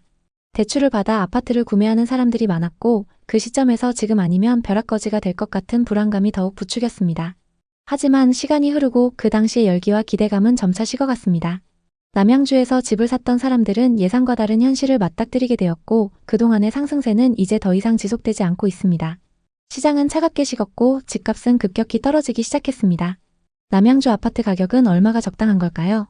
가장 먼저 지역에서 가장 고가에 거래됐던 아파트를 찾아보고 이 아파트는 현재 얼마까지 떨어졌는지 확인해 보겠습니다. 먼저 살펴볼 단지는 남양주시 와부읍 덕소리에 위치한 동부센트레빌입니다. 2006년식 1220세대 최고 20층입니다. 경의중앙선 덕소역 인근에 위치한 아파트입니다. 덕소 3폐 IC가 가깝고 한강변 접근성이 좋습니다. 그리고 초등학교를 품고 있는 초품화 단지입니다. 84타입이 21년 최고가 9억 2천만 원에 거래됐습니다. 그리고 최근 5억 4천만 원 선에 거래되면서 최고가 대비 3억 8천만 원 하락했습니다. 84타입의 2019년 말 거래 가격은 3억 8천만 원이었고 상승장일 때 5억 이상 상승했습니다. 그랬던 아파트가 최근 최고가 대비 3억 8천만 원 하락했습니다. 거래 내역을 자세히 한번 살펴보겠습니다. 21년 10월 덕소 동부 센트레빌 104동 1703호가 계약됐는데요. 84타입 기준 매매가 9억 2천만 원으로 이 아파트에서 가장 최고가에 거래됐습니다. 남양주에 거주하시는 분이 투자한 걸 확인할 수 있습니다. 그럼 현재 시세는 어떤지 확인해 보겠습니다. 최근 거래된 이력을 보면 17층 매물이 5억 4,500만 원에 거래됐습니다. 최고가 매물과 동일층 매물인데도 3억 8천만 원이나 하락했습니다. 정말 이 정도로 하락한 걸까요? 거래 내역을 자세히 살펴보면 이 매물은 거래가 취소된 걸 알 수 있습니다. 어떤 사정으로 거래가 취소됐는지는 알 수 없지만 등기 이전까지 되진 않았네요. 이후 11층 매물이 5억 4천만 원에 거래된 걸 보면 현재 중층 시세가 이 정도라고 보시면 될 것 같습니다. 타입도 동일하고 저층이 아닌데도 9억 2천만 원 대비 3억 5천만 원 이상 하락했습니다. 고점 대비 너무 많이 하락해서 매수 가격까지 회복하려면 시간이 꽤 걸릴 것 같습니다. 또 다른 아파트를 살펴보겠습니다. 다산 신도시에 위치한 다산 한강 반도유보라입니다. 앞서 살펴본 덕소 매물만큼 하락폭이 큰 아파트입니다. 2019년식 1261세대로 신도시 신축 단지인 만큼 임차 수요가 높습니다. 다산 중심 상권 접근성이 좋고 강변북로가 가까워서 서울 출퇴근이 용이합니다. 왕숙천과 한강공원이 가까워서 생활 인프라도 좋습니다. 22년 다산 한강 반도유보라 7407동 3003호가 계약됐는데요. 84타입 기준 매매가 11억 3천만 원으로 이 아파트에서 가장 최고가에 거래됐습니다. 이분도 역시 상승장 끝물에 매수하셨는데요. 소유자 현황을 보면 남양주에 거주하시는 분이 투자하셨습니다. 그럼 현재 시세는 어떤지 확인해 보겠습니다. 상승기 때 최고가 11억 3천만 원에 거래됐고 최근 22층 매물이 7억 7천만 원에 거래됐습니다. 최고가 대비 무려 3억 6천만 원이나 하락했습니다. 이렇게 많이 하락한 게 맞는지 자세히 한번 보겠습니다. 일단 최고가에 거래됐던 이력을 보면 7407동 30층 매물이고 최근 거래된 매물은 22층입니다. 최고가에 거래됐던 매물은 해당 동에서 가장 탑층 매물인데요. 최고가에 거래됐던 매물이 탑층 매물이기 때문에 일반 매물과 비교하기엔 무리가 있습니다. 같은 아파트 단지라고 하더라도 고층 매물과 저층 매물은 가격 차이가 심하게는 몇 억씩 차이 나는 경우가 있습니다. 이 아파트의 경우에도 탑층 매물은 저층 중층 매물에 비해 거래 금액이 높을 수밖에 없습니다. 그래서 여러분이 거래 금액을 비교하실 때는 동호수를 정확히 파악하신 후에 그것과 비슷한 매물하고 비교하시는 게 좋습니다. 최고가 매물이 탑층 매물이긴 하지만 22층이면 고층에 해당하는데도 고점 대비 3억 6천만 원이나 하락한 상황입니다. 현재 시세는 어떤 상황일까요? 지금 매물로 나와 있는 호가를 한번 확인해 보겠습니다. 현재 84타입 탑층 매물의 호가 시세는 11억입니다. 그리고 84타입 저층 매물의 호가 시세는 7억 9천만 원입니다. 탑층과 저층 매물의 시세가 3억 이상 차이 나는 걸 볼 수 있습니다. 그럼 이제 분양권 상태로 거래 중인 단지의 분위기를 살펴보시면 되는데요. 청약 당시 59타입 최고 경쟁률 8대1을 기록했던 남양주의 분양 아파트를 보겠습니다. 도심역 한양수자인 리버파인입니다. 84타입 기준 분양가 6억 6천만 원으로 주변 단지들 대비 비싸게 분양했는데요. 지금 분위기는 어떤지 한번 보겠습니다. 908세대의 이 아파트에는 지금 분양권 매물이 꽤 나와 있습니다. 분양가보다 높게 나와 있는 매물이 대부분인데요. 비인기 매물 중에는 분양가 그대로 나온 것도 있습니다. 84타입 기준 프리미엄이 5천만 원까지 높게 나온 매물도 있습니다. 다산이나 별내지구만큼 좋은 입지는 아니지만 한강변에 역을 끼고 있으면서 주변에 신축 아파트가 없기 때문에 신축 프리미엄이 붙어서 나오고 있습니다. 지금 남양주에는 분양권 매물이 다른 지역에 비해 적은 상황입니다. 특히 아파트 매물은 거의 없는데요. 분위기가 안 좋은 상황에서도 프리미엄이 붙는 이유는 신축 분양 아파트가 적기 때문인 걸로 보입니다. 이 다음 확인하셔야 하는 건 지역 전체의 미분양 매물 현황인데요. 남양주의 상황은 어떤지 살펴보겠습니다. 2020년부터 계속적으로 미분양 매물이 감소하더니 22년에는 거의 남아있지 않았습니다. 2023년 일부 증가하긴 했지만 적정 수준을 유지하고 있습니다. 미분양 매물이 거의 없는 만큼 신축 아파트에 대한 분위기가 다른 지역에 비해 좋은 상황입니다. 다음 보셔야 하는 건 공급 물량입니다. 남양주에서는 2021년, 2022년 수요에 비해 공급이 많았습니다.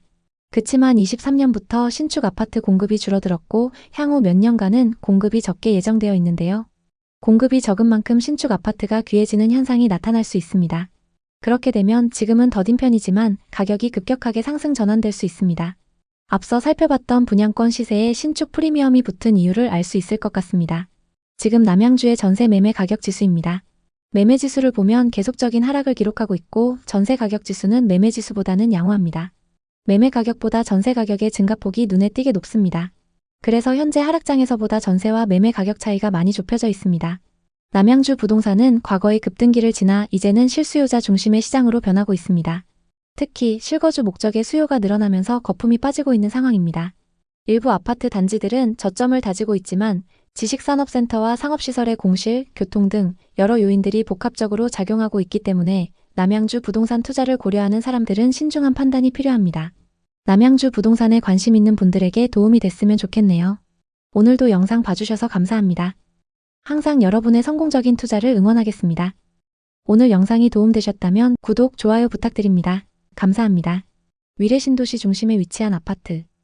그 앞에 서 있는 30대 후반 김민희님은 떨어진 집값을 보며 한숨을 내쉬었습니다. 13억 가던 아파트 값이 10억대로 떨어지는 게 말이 돼? 위례는 서울이랑 가까워서 무조건 오른다고 했는데 지난 상승장 전세 끼고 갭투자로 위례 아파트를 사뒀는데 최근 정부에서 앞으로 갭투자를 금지하고 전세 대출도 막는다고 해서 크게 절망 중입니다. 민희님은 앞으로 어떻게 될까요? 2021년 김민희님 부부는 전셋집에서 결혼 생활을 하고 있었습니다. 결혼 초반까지만 해도 부동산 투자에 대한 관심이 별로 없었습니다. 전세로도 충분히 행복하다고 생각하며 지냈죠. 하지만 문제는 주변 지인들이 투자로 돈을 벌었다는 소식을 들은 이후부터 발생했습니다. 어느 날 민희님은 맘카페에서 만난 지인들에게 부동산 투자 이야기를 듣게 됐는데요. 불과 2년 전에 매수했는데 그때 사길 진짜 잘했어요. 그 사이 3억 정도 오른 것 같아요. 당시 서울과 수도권의 부동산 시장은 급격한 상승세를 보이고 있었습니다. 오늘이 마지막 기회다. 지금 부동산은 사두기만 하면 오른다. 이런 말들이 곳곳에서 나왔죠. 뉴스에서는 대출 규제가 곧 강화된다며 서두르라는 압박이 이어졌고 주변 지인들은 지금 안 사면 평생 집을 못 살 거라며 불안감을 부추겼습니다. 민희님은 밤마다 부동산 앱을 뒤적이며 잠을 이루지 못했습니다. 집값이 계속 오르는데 우리 계속 이렇게 있어도 되는 걸까? 그녀는 혼잣말을 대내며 한숨을 내쉬었습니다. 그렇게 시간이 흘러가던 어느 날 민희님은 집에서 가까운 성남시가 눈에 들어왔습니다. 위례나 분당은 송파구 집값의 반값인데 앞으로 많은 호재가 있어서 지금이 기회라는 소문을 들었기 때문인데요. 게다가 그 타이밍에 마침 민희님의 직장 동료인 소연님이 위례신도시에 투자해서 벌써 1억 이상 벌었다고 자랑을 했죠. 민희님은 투자해서 돈을 번 동료 얘기와 유튜브 영상들을 보여주며 남편을 설득했습니다.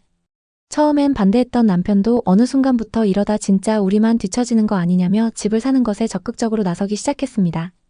우선 전셋집 대신 월세집에 살면서 전 재산을 투자해서 집을 사기로 마음먹었습니다. 맞벌이 부부였기 때문에 매달 월세를 내는 게 부담스럽지 않았죠. 그리고 무엇보다 위례집을 사두면 오를 게 보였기 때문에 좋은 선택이라고 생각했습니다.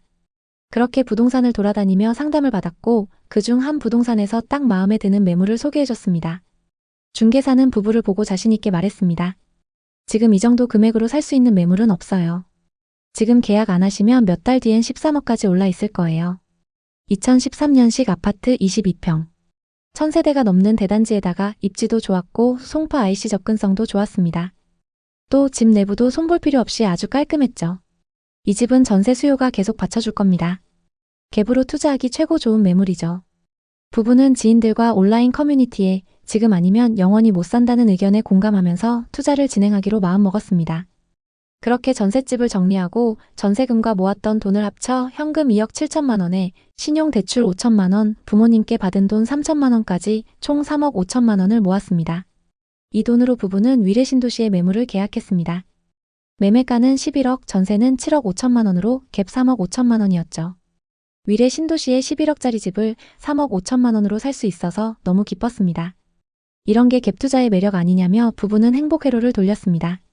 집을 산 지 1년 뒤 부부가 계약한 위례의 아파트가 12억 5천만 원에 거래됐습니다. 1년 만에 1억 5천만 원을 번 셈이었죠. 못해도 14억 15억까지는 올라갈 것 같다며 그때 팔고 더 좋은 집을 사기로 약속했습니다. 당시에는 각종 모임 자리에서도 부동산 이야기가 한창이었습니다. 부부는 위례신도시 아파트에 투자한 이야기를 했죠. 그랬더니 한 지인이 말했습니다. 내가 얼마 전에 그쪽 부동산에 가봤거든. 요즘 거기 장난 아니던데? 22평을 11억에 산 거면 대박이야. 13억 불러서 도저히 엄두가 안 나더라. 그 말에 기분이 좋았던 부부는 밥값도 계산하면서 자랑했습니다. 부동산에서는 14억 이상도 간다던데 두고 보면 알겠지. 상승장은 그들의 생활 패턴도 완전히 바꿨습니다. 집값이 오르면서 이미 시세 차익을 본 것처럼 돈을 물쓰듯 했습니다. 집으로 얼마를 벌었는데 이 정도쯤이야 라는 생각으로 명품 쇼핑에 고급 호텔에서의 호캉스까지 인스타에서 보이는 잘 나가는 사람들을 따라하기 시작했죠. 매달 카드값이 늘어가면서 조금은 부담이 됐지만 이미 투자해놓은 아파트가 돈을 벌어다 주고 있었기 때문에 다 해결될 거라고 생각했습니다. 쉬는 날이면 스테이크와 오마카세 등 고급 식당에서 식사를 하며 자신들이 성공한 투자자라고 느꼈습니다. 너무 방심했던 걸까요? 어느 순간부터 상황이 바뀌기 시작했습니다. 2022년 말부터 위례의 부동산 시장은 얼어붙었습니다. 치솟았던 가격은 급격히 하락했고 거래는 뚝 끊겼죠. 실거래가는 8억 급기야 7억 5천만 원까지 떨어졌습니다. 11억에 산 집이 3억 5천만 원이나 하락한 거였죠. 23년 중순 21년에 계약했던 전세입자가 계약 만료 3개월을 남기고 이사를 통보했습니다. 새 임차인을 구하려 했지만 전세호가는 5억 5천만 원으로 기존 전세금 7억 5천만 원보다 2억이나 낮았어요. 2억의 갭을 메우기 위해 신용대출을 받고 부모님들께 손을 벌렸습니다. 그래도 돈은 모자랐고 3금융권 대출에 부모님 집 담보로 대출까지 받아서 겨우 마련했습니다. 겨우겨우 새로운 임차인을 구했고 대출 이자 때문에 생활비도 아껴가며 버텼습니다. 2025년 5월 해당 아파트의 거래 금액은 10억 5천만 원입니다. 많이 회복하긴 했지만 아직도 5천만 원 손해 중이죠. 이럴 줄 알았으면 더 참았다가 지금 사도 됐는데 우리 지금까지 낸 대출 이자만 합쳐도 얼마야. 그래도 곧 본전이니까 좀만 더 기다리자. 최근 해당 아파트에는 11억, 12억에도 매물이 나오고 있습니다. 저점 대비 많이 회복한 상태죠. 시세가 오른 건 그나마 다행이지만 매물이 많이 쌓여있기 때문에 호가 시세보다는 낮게 거래될 가능성이 높습니다. 앞서 살펴본 투자 사례는 고점의 위례 아파트를 갭 투자했던 부부의 실제 사례였습니다. 이 사례 말고 성남시 부동산에 투자해서 큰 손해를 본 분들이 많이 있는데요. 대체 이곳에는 무슨 일이 일어나고 있는 걸까요? 성남 분당과 위례 신도시는 경기도에서 가장 크게 상승했던 지역이었습니다. 특히 30대, 40대 분들에게 주목받으며 집값이 치솟았습니다. 하지만 2025년 현재 이 지역들의 집값은 급격한 하락세를 보이고 있습니다. 어떤 아파트는 최고가 대비 수억 넘게 하락했고 영끌에서 투자한 사람들은 팔지도 못하는 상황입니다. 대표적인 사례로 위례 신도시의 대단지 아파트 시세 변화를 살펴보겠습니다. 전용 면적 51타입 기준으로 가격 변화를 보면 정말 변동폭이 엄청납니다. 2019년 7억 초반하던 아파트가 2021년에는 12억 중반까지 올랐습니다. 하지만 최근 동일 타입 매물이 10억 초반까지 떨어지면서 2억가량 하락했는데요. 많이 떨어지긴 했지만 아직도 비싸다고 하시는 분들도 많습니다. 지난 몇 년간 분당과 위례는 무조건 오르는 지역이라고 불렸습니다. 하지만 성남 분당과 위례 신도시는 상승기 시절 높은 기대와 달리 현재 여러 가지 문제로 인해 하락세가 계속되고 있습니다. 교통 개통 지연과 의료 복합 타운 무산, 재건축 사업 지연 등으로 주민들의 기대감은 꺾였으며 분당과 위례 신도시 내 주요 아파트 단지들의 시세가 하락하는 추세를 보이고 있습니다. 예를 들어 성남시 수정구 창곡동에 위치한 위례 호반 서밋 에비뉴 아파트는 21년 7월 16억 2천만 원에 거래되었으나 22년 말에 4억 7천만 원 하락하여 11억 5,500만 원에 거래되었습니다. 또 다른 단지인 위례자이 아파트의 경우 21년 4월 18억 6천만 원에 거래되었으나 23년 5월 15억 6,500만 원에 거래되면서 3억 하락했습니다. 최근 이 아파트들은 일부 상승하긴 했지만 최고가에 비해서는 많이 하락한 상황입니다. 위례 신도시는 강남과의 근접성을 바탕으로 설계된 도시로 서울 송파구 장지동, 성남시 수정구, 하남시 하감동 세 지역에 걸쳐 형성되어 있습니다. 위례 지역은 교통 편의성, 생활 인프라 등 뛰어난 입지를 자랑하며 초기에는 큰 기대를 모았습니다. 하지만 주요 호재들의 지연과 무산으로 하락세를 면치 못하고 있습니다. 위례와 더불어 성남시 분당은 일기 신도시 재건축 호재로 엄청난 상승세를 기록했습니다. 많은 사람들이 재건축 사업을 기대하며 투자했지만 사업비 증가로 사업이 진행되지 않으면서 가격은 점점 하락하고 있는 상황입니다. 성남 분당과 위례 신도시는 투자 가치가 있지만 아직은 신중한 접근이 필요합니다. 이제 이 지역의 부동산 시장, 특히 비싸게 거래된 곳들의 현재 상황에 대해 자세히 살펴보겠습니다. 성남시 분당의 아파트부터 살펴보겠습니다. 성남시 분당구 구미동에 위치한 무지개 5단지 청구입니다. 이 아파트는 1995년식 932세대의 구축 대단지 아파트입니다. 상승장에서 재건축, 리모델링 호재로 크게 상승했던 무지개 마을인데요. 최근 분당금 이슈로 말이 많습니다.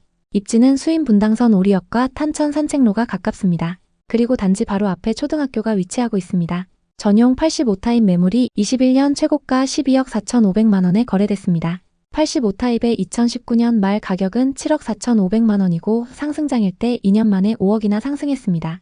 이 아파트의 현재 시세는 어떨까요? 최근 16층 매물이 9억 5,300만 원에 거래되면서 고점 대비 2억 9천만 원 하락했는데요. 2021년 최고가에 계약된 매물은 무지개마을 513동 1003호입니다. 이 아파트에 전세로 거주하시던 분들이 상승장 끝물에 매수했는데요. 12억 4,500만 원에 거래된 매물과 최근 9억 5,300만 원에 거래된 매물은 같은 타입 매물입니다. 그리고 최근 거래된 매물이 19층으로 층수도 더 높습니다. 현재 505동 6층과 13층 매물이 10억 2천만 원부터 나와 있습니다. 같은 중층 매물 기준 2억 2천만 원 하락한 상황입니다. 위례 신도시 아파트를 보겠습니다. 수정구 창곡동에 위치한 레미안 이편한 세상입니다. 위례 신도시 인프라와 철도 개통 호재로 엄청난 상승을 기록했습니다. 단지 앞으로 8호선 남위례역과 역세권 상권이 위치하고 있고 위례 수변공원 접근성도 좋습니다. 전용 84타입 매물이 21년 최고가 16억 3천만 원에 거래됐습니다. 84타입 분양가는 4억 8천만 원이었고 상승장일 때 여기서 11억 5천만 원 상승했습니다. 현재 시세는 어떨까요? 최근 10층 매물이 13억 4,500만 원에 거래되면서 고점 대비 2억 9천만 원이나 하락했는데요. 이 정도로 많이 하락했을까요? 최고가에 계약된 매물은 위례 레미안 이편한 세상 5614동 1005호입니다. 소유자 현황을 보면 용인에 거주하시는 분이 상승장 끝물에 매수한 걸 볼 수 있습니다. 상승기 때 10층 매물이 최고가 16억 3천만 원에 거래됐고 같은 10층 매물이 최근 13억 4,500만 원에 거래되면서 최고가 대비 2억 9천만 원 하락했습니다. 상승장 이후 금액 변화를 살펴보면 최고가 16억 3천만 원까지 거래됐고 하락장이었던 23년 1월 11억 4천만 원까지 하락했습니다. 이후 2년간 2억가량 회복한 상황인데요. 최고가 대비 많이 하락했지만 가격 회복세가 빠른 위례 아파트입니다. 현재 매물은 저층 기준 13억 8천만 원, 중층 기준 13억 9천만 원부터 나와 있습니다. 다음은 성남시 수정구 신흥동에 위치한 산성역 포레스티아를 보겠습니다. 이 아파트는 2020년식 4089세대 최고 28층의 신축 대단지 아파트입니다. 재건축 사업으로 재탄생한 이 아파트는 입주 시기와 상승장이 맞물리면서 엄청난 상승을 기록했는데요. 신축 단지의 규모가 크고 8호선 산성역도 가까워서 전세와 월세 수요가 높습니다. 전용 74타입 매물이 21년 최고가 13억 3천만 원에 거래됐습니다. 74타입의 분양가는 5억 4천만 원이고 상승장일 때 분양가에서 8억가량 상승했습니다. 이 아파트의 현재 시세는 어떨까요? 최근 14층 매물이 11억 4,500만 원에 거래되면서 고점 대비 1억 9천만 원 하락했는데요. 거래 내역을 자세히 한번 살펴보겠습니다. 최고가에 계약된 매물은 산성역 포레스티아 118동 704호입니다. 74타입 기준 매매가 13억 3천만 원으로 이 아파트에서 가장 최고가에 거래됐습니다. 서울에 거주하시는 60대 부부가 상승장 끝물에 매수했는데요. 13억 3천만 원에 거래됐던 매물과 최근 11억 4,500만 원에 거래된 매물은 같은 타입 매물입니다. 다만 각각 7층, 14층으로 층수가 좀 차이 납니다. 층수별 시세를 비교해 보겠습니다. 최고가에 거래됐던 매물은 7층 매물이고 최근 하락 거래된 매물은 14층 매물입니다. 최근 거래된 매물이 오히려 더 층수가 높은데요. 상승장 이후 거래 가격 변화를 살펴보겠습니다. 최고가 13억 3천만 원까지 거래됐었고 하락장이었던 23년 1월 8억 5천만 원까지 하락했습니다. 이후 2년간 3억가량 회복한 상황인데요. 최고가 대비 많이 하락했지만 가격 회복세가 빠른 산성역 포레스티아입니다. 현재 호가 시세는 4층과 고층 매물이 11억부터 나와 있습니다. 성남의 미분양 현황은 어떤지 살펴보겠습니다. 2019년 이후 미분양 매물이 거의 없었고 22년 이후 일시적으로 증가했습니다. 하지만 계속 적정 수준을 유지하고 있는데요. 이 정도의 미분양 매물이 쌓여 있는 건 지역 전체에 좋은 소식입니다. 그럼 공급은 어떨까요? 성남에는 24년부터 26년까지 수요에 비해 적은 물량이 공급됩니다. 현재 누적되어 있는 미분양 매물도 거의 없기 때문에 신축 아파트 가격이 빠르게 회복될 것으로 보입니다. 다만 27년에 수요에 비해 많은 물량이 공급될 예정입니다. 입주 물량은 수정구에 집중되어 있는데요.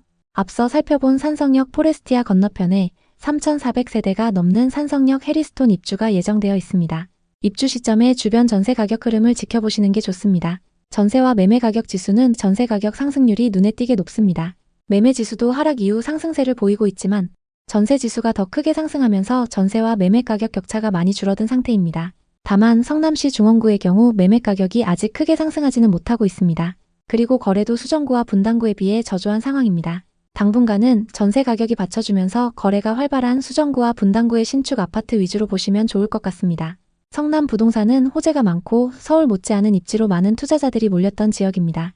특히 분당 재건축과 위례 신도시 그리고 산성역 인근의 신축 아파트들이 많이 주목받았습니다. 그만큼 지역 거주자들뿐만 아니라 외지인 투자자들도 많이 투자했던 곳인데요. 성남 분당과 위례 신도시는 여전히 투자 가치가 있지만 아직은 신중한 접근이 필요합니다. 특히 서울의 집값 상승으로 인한 부담을 느낀 사람들이 위례, 분당을 새로운 투자처로 선택했으나 최근에 부동산 시장 하락과 함께 후회하는 사람들이 많아지고 있습니다. 일부 주민들은 서울은 집값이 계속 오르고 있는데 위례와 분당은 오르긴커녕 떨어진다며 실망감을 표출하고 있는데요. 가격이 오르지 않으면서 투자자들의 관심을 잃었고 거래량이 낮아지고 있습니다. 결국 성남 부동산 시장은 개발 지연, 사업 무산 등 여러 요인으로 인해 어려움을 겪고 있으며 이를 해결하기 위해서는 개발 사업 진행과 원만한 재건축 사업 추진이 필요한 상황입니다. 성남 부동산에 관심 있는 분들에게 도움이 됐으면 좋겠네요. 오늘도 영상 봐주셔서 감사합니다. 항상 여러분의 성공적인 투자를 응원하겠습니다. 오늘 영상이 도움되셨다면 구독, 좋아요 부탁드립니다. 감사합니다. 인천 송도의 신축 분양 아파트. 아파트를 바라보고 있는 40대 가장 윤재석 씨는 떨어진 집값을 보며 한숨을 내쉬었습니다. 아파트 분양권이 마피 1억 넘게 떨어지며 엄청난 손해 중이었습니다. 아니, 어떻게 한순간에 이렇게 돼? 송도는 무조건 오른다고 했는데? 그리고 이건 신축 아파트잖아. 최근 들려오는 부동산 규제 소식은 그를 더 불안하게 만들었습니다. 담보대출 규제, 전세대출 규제, 갭투자 금지 등 재석 씨처럼 신축 아파트에 영끌했던 사람들에게는 최악의 소식이었습니다. 게다가 앞으로는 분양받은 아파트를 전세 주면서 잔금을 치르는 것도 어려워졌는데요. 대체 재석 씨에게 지금 무슨 일이 일어나고 있는 걸까요? 2022년 초 인천 송도의 한 전셋집. 40대 부부인 윤재석 김지연님은 매달 들어오는 수입은 엄청 크지 않았지만 맞벌이로 행복하게 결혼 생활을 하고 있었습니다. 결혼 12년 차인 두 사람은 송도에서의 삶이 매우 만족스러웠죠. 재석 씨는 송도에 위치한 중견기업에 다녔고 지연 씨는 송도 중심 상권에서 카페를 운영하며 바쁜 나날을 보냈습니다. 아침이면 가까운 거리로 출근하고 저녁이면 공원에서 산책하며 대화를 나누는 시간은 그들에게 소소한 행복이었습니다. 하지만 부부의 마음 한구석에는 늘 채워지지 않는 갈증이 있었습니다. 대학 동기나 직장 동료들이 좋은 아파트를 소유하며 자산을 불려가는 모습을 볼 때마다 부러움이 스며들었죠. 오피스텔은 편리했지만 좁은 공간과 전세 계약의 불안정함은 그들을 늘 불편하게 했습니다. 우리도 언젠가 내 집을 마련해야지. 이 말은 부부가 자주 하는 대화 주제였습니다. 서울은 이미 불가능한 가격. 그러던 중 눈에 들어온 곳은 송도의 바닷가 바로 근처였습니다. 오션뷰 신축이 들어서고 인프라도 엄청 좋아진다던데. 지인의 말에 귀가 솔깃했습니다. 당시 송도는 서울보다 훨씬 저렴했고 송도의 삶이 만족스러웠던 부부는 기대에 가득 찼죠. 투자하기 전에 꼼꼼하게 점검을 했습니다. 부동산 투자 커뮤니티와 블로그, 유튜브를 뒤지며 온갖 정보를 모았습니다. 당시 송도는 호재가 너무 많았고 가격도 계속 오르고 있었습니다. 더 늦으면 기회를 놓칠 것 같아서 마음에 조급함이 생기고 있었죠. 그러던 어느 날 송도 6809에서 신규 아파트 분양 소식이 들려왔습니다. 2020년, 2021년 송도의 분양권 시장은 엄청난 경쟁률을 보였었는데요. 그래서 신규 아파트 분양 소식이 그들에겐 기회로 느껴졌습니다. 바다를 품은 입지와 신축 아파트에 대한 기대감으로 많은 사람들이 관심을 가졌습니다. 당시 송도 중심지의 아파트 가격은 하늘을 찔렀습니다. 센트럴파크 인근에 있는 전용 84타입 아파트가 13억을 돌파했고 50평 펜트하우스는 21억을 기록했죠. 서울의 폭등과 대출 제한으로 투자자들이 송도로 몰려들었고 재석 씨 부부는 이 기회를 놓치고 싶지 않았습니다. 여보, 이건 정말 기회야. 송도 아파트값이 이렇게 뛴 적 없었어. 재석 씨의 목소리는 설렘으로 떨렸습니다. 지연 씨도 동의했죠. 당첨만 되면 3억은 기본으로 벌고 들어가는 거야. 입주 때 전세 줬다가 몇 년 뒤에 팔면 금방 10억 자산가가 될 수도 있어. 두 사람은 밤늦게까지 부동산 카페와 블로그를 뒤지며 정보를 모았습니다. 송도 6809는 아직 개발 초기 단계였지만 앞으로의 성장 가능성과 교육 인프라 그리고 국제도시의 미래 가치를 믿었습니다. 부부는 그곳에 지어질 신축 아파트에 분양 신청을 했죠. 긴장 속에 발표된 청약 결과 운 좋게 당첨되었습니다. 높은 분양가에도 경쟁률 4대1을 기록했습니다. 분양가는 8억 8,400만 원. 계약금 20%를 내고 분양가의 60%는 중도금 대출을 이용했고 나머지 잔금은 입주까지 시간이 남았으니 그때 가서 생각해도 늦지 않을 것 같았습니다. 그들은 꿈에 부풀었습니다. 드디어 우리도 내 집을 갖는 거야. 부부는 계약서에 사인하며 미소를 지었습니다. 그들은 송도가 자신들의 인생을 바꿀 기회라고 믿었죠. 하지만 그 꿈이 곧 예상치 못한 시련으로 이어질 걸 알지 못했습니다. 2022년 말부터 송도 부동산 시장의 열기가 서서히 식기 시작했습니다. 그리고 2023년 정부가 서울 수도권의 부동산 규제를 대폭 완화하면서 투자 수요가 다시 강남과 마용성 그리고 수도권 핵심지로 옮겨갔습니다. 송도는 점차 투자자들의 관심에서 멀어졌습니다. 게다가 송도는 입주 물량 폭탄이라는 또 다른 문제에 직면했습니다. 특히 609와 809의 신축 공급이 몰려 있었습니다. 대형마트, 병원, 학교 등 생활 편의시설도 1에서 409에 비해 턱없이 부족했죠. 재석 씨 부부가 분양받은 아파트는 2025년 초 준공 예정이었습니다. 하지만 이미 입주를 시작한 인근 단지들에서는 충격적인 소식이 들려왔습니다. 마이너스 프리미엄 매물이 속출하고 있었던 거죠. 분양가보다 5천만 원, 심지어 8천만 원 이상 낮은 가격에 분양권이 나오고 있었습니다. 재석 씨는 부동산 카페에 올라오는 글을 보며 한숨을 내쉬었습니다. 온라인 커뮤니티는 송도 투자자들의 불안과 좌절로 가득했습니다. 입주 때 맞춰서 전세를 주려고 했는데 전세 시세도 생각보다 낮네요. 잔금 해결할 능력이 안 됩니다. 재석 씨는 불안한 마음을 애써 달랬습니다. 그래도 송도잖아. 인프라도 점점 좋아질 거야. 조금만 버티면 되겠지. 지연 씨도 동의했지만 불안은 가시지 않았습니다. 부부는 주말마다 송도 공사 현장을 찾아갔습니다. 아직 공사 중인 아파트 단지와 황량한 주변 환경을 보며 마음이 무거워졌죠. 여기 정말 괜찮은 걸까? 우리가 잘못 투자한 건 아니겠지? 지연 씨는 차 안에서 조용히 중얼거렸습니다. 그들은 당시의 선택이 얼마나 위험했는지 아직 깨닫지 못했습니다. 송도의 부동산 시장은 그들의 기대와 달리 점점 더 차갑게 변해갔죠. 2025년 초 입주 시기가 다가오면서 재석 씨 부부는 냉혹한 현실과 마주했습니다. 그들이 분양받은 84타입 아파트의 분양권은 이제 마피 1억에도 거래가 안 되고 있었습니다. 분양가 8억 8,400만 원 대비 최소 1억 손실. 전세를 끼는 것도 해결책이 되지 못했습니다. 송도 6809의 전세 시세는 3억 중반대에 머물렀기 때문인데요. 3억 5천만 원의 전세를 준다고 해도 옵션 비용과 부대 비용을 포함하면 4억 정도의 대출이 필요했습니다. 지금 계속 가져가면 언제 팔 수 있을까?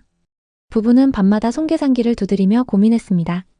서울 아파트 시장이 반등하고 있다는 뉴스, 호재에 대한 막연한 기대, 송도의 교육 인프라와 국제도시로서의 잠재력, 버틸 이유를 찾으려 했었습니다.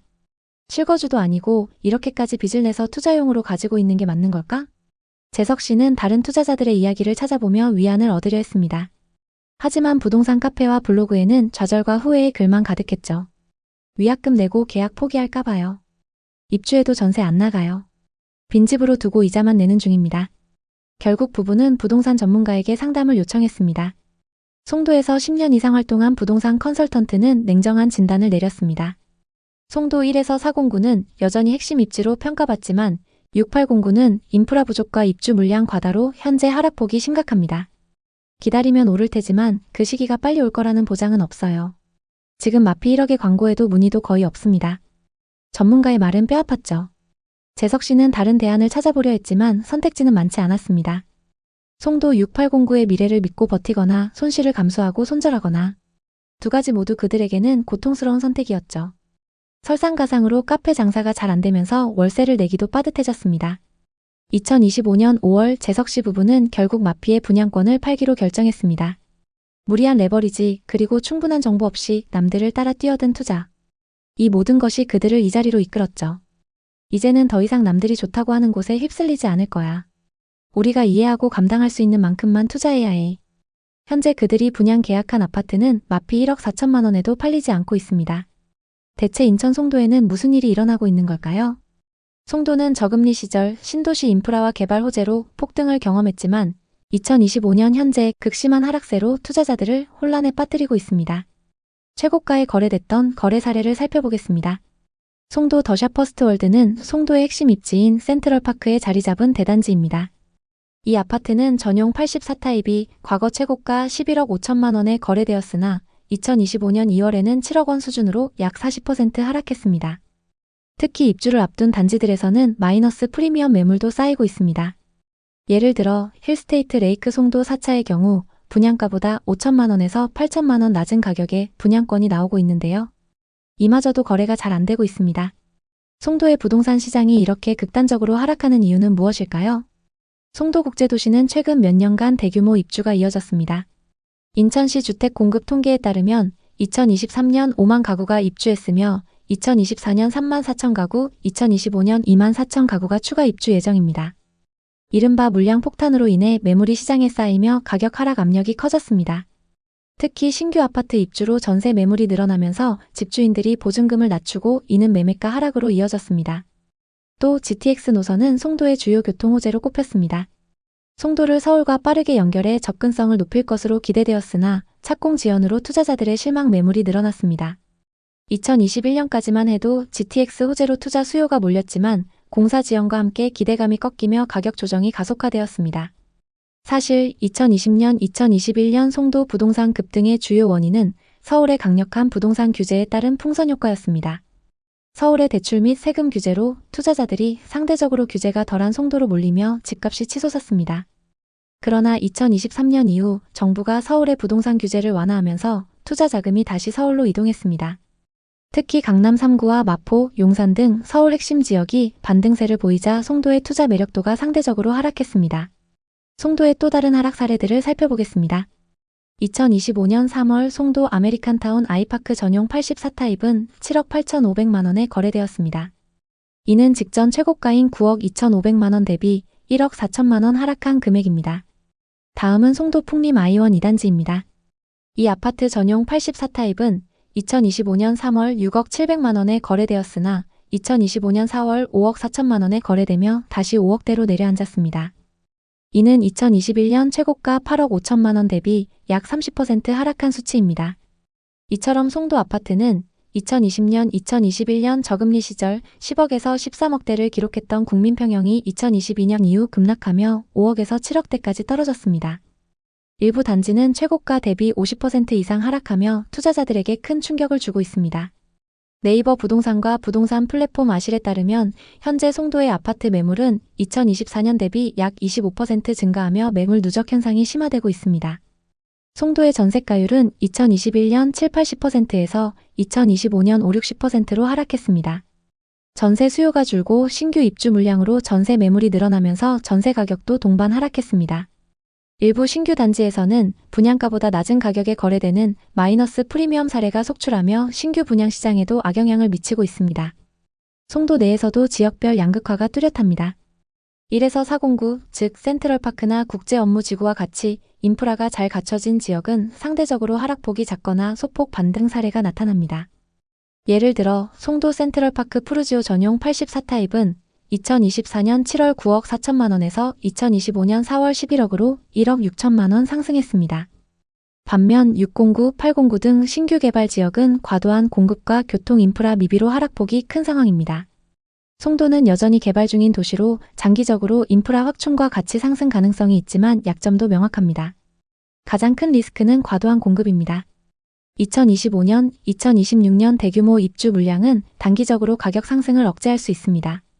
또 신축 분양권이 마이너스 프리미엄으로 나오고 있는 상황도 좋지 않습니다. 신축 아파트가 분양가보다 저렴하게 나오는데도 거래가 안 되는데 구축 아파트는 더 심하겠죠. 송도는 탄탄한 실수요가 있다고 강조하시는 분들도 있습니다. 서울에서 주거 비용이 너무 오르다 보니 발전 가능성이 크다는 송도로 이주해 온 분들도 많고 송도국제학교나 대학을 비롯한 교육 인프라를 선호하는 분들도 많습니다. 그러나 문제는 저금리 시절 지나치게 대출을 이용한 경우 금리 인상을 감당하지 못하고 급매를 던지는 사람들이 속출할 수 있다는 점입니다. 실제로 2022년 하반기부터 2023년에 걸쳐 송도에 급매물이 나온 사례가 많습니다. 매수자들이 현금이 부족해서 대출을 받으려고 해도 금리가 높아 망설이고 그 사이 매물이 계속 축적되면서 가격이 더욱 빠졌습니다. 그렇다면 지금이 곧 바닥인지 아니면 더 빠질 가능성이 있는지 이런 질문이 자연스럽게 나오게 됩니다. 최근 서울 일부 지역, 특히 강남 3구나 마포 용산 일대가 다시 오름세를 보였다는 소식이 전해지면서 이제 그 여파가 송도까지 번져 곧 다시 상승하지 않겠냐고 기대하는 분도 있습니다. 하지만 전문가들은 규제 완화로 서울은 일부 반등이 일어난 반면 송도는 여전히 매수 심리가 얼어붙어 있어 회복을 장담하기 어렵다고 지적합니다. 송도 부동산 시장을 단기적으로 보면 추가 하락할 가능성이 높습니다. 다만 장기적으로 보면 반등할 가능성도 있는데요.